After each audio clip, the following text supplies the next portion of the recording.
Магомед Тариев, Ингушетия. Хорошо, начнем по порядку.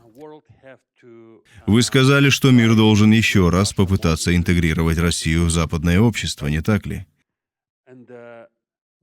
Что сделал Запад с Германией, в отличие от СССР, после Второй мировой войны? Ничего. СССР не был оккупирован ни одной страной, входящей в НАТО, и не потерял ни одного метра своей территории, в отличие от Германии, где миллионы немцев были депортированы из Польши, Чехии и других стран. Германия выплатила репарации, хотя, конечно, эта сумма была недостаточной по сравнению с тем, что они сотворили, но СССР не заплатил ни копейки. Не прошло и 5 месяцев после того, как весь мир отпраздновал то, что Россия стала независимой и демократической. Ельцин выиграл на выборах, и все были счастливы. Но что сделала Россия всего через 5 месяцев?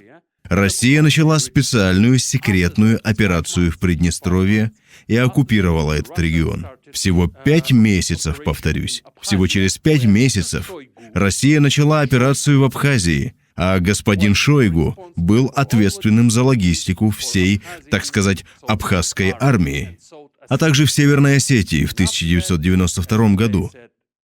А дальше рассказывает полковник Клочков, как он прибыл в Таджикистан и в один день убил кого-то из правительства, а на следующий день кого-то из оппозиции. И через пару недель таджики начали убивать друг друга, а он просто наблюдал. «Ой, извините, это просто гражданская война». Сегодня, когда мы говорим, что мир должен дать России шанс, мы не против. Да, действительно, мы должны дать шанс русским в Суздале, в Воронеже, в Твери, в Москве. Никаких проблем.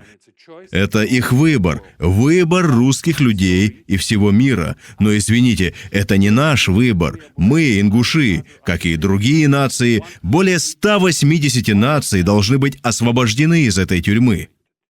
И если мы говорим о Китае, о китайской угрозе и о том, что мы должны противостоять этой угрозе вместе с Россией, мы скажем «нет». Мы не хотим. Мы устали. Мы действительно устали от войн. Мы действительно устали. Это, как сказать правильнее, извиняюсь за эмоциональность, но для меня, когда мы говорим «у мира есть выбор», да, у мира есть выбор, но у нас его нет. У малых народов нет выбора. Мы не хотим сегодня умирать в украинской войне. Ситуация перешла на новый уровень, где мой народ, или, например, чеченский народ, сражается с обеих сторон баррикад. Часть из нас по своей воле сражается на стороне Украины за свою свободу в будущем на территории России, как вы ее называете, а мы называем свои земли оккупированными. А людей с другой стороны, без какого-либо выбора, хватают и бросают на смерть, называя их пушечным мясом. Вы понимаете, о чем я? Они берут целые батальоны, и через 45 минут среди них не остается никого, кто не был бы ранен или мертв. И если вы взглянете на карту, из Москвы не так много призывников, русских парней, в отличие от той же Бурятии, Тувы, Чечни и многих других регионов. Так вот, если мы стремимся к построению лучшего будущего, мы считаем, что все нации имеют право на освобождение и на установление своих собственных независимых государств, будь то демократические или недемократические, но способные обеспечить комфорт и благополучие своих жителей.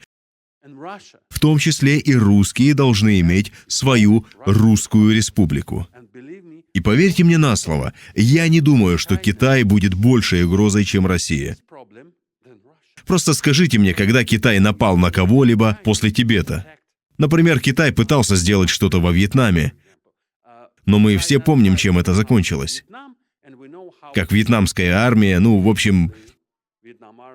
Извините, это не те примеры, чтобы приводить их в довод словами «мы станем демократичными, оставайтесь с нами». Нет уж, извините, нам достаточно нашего опыта.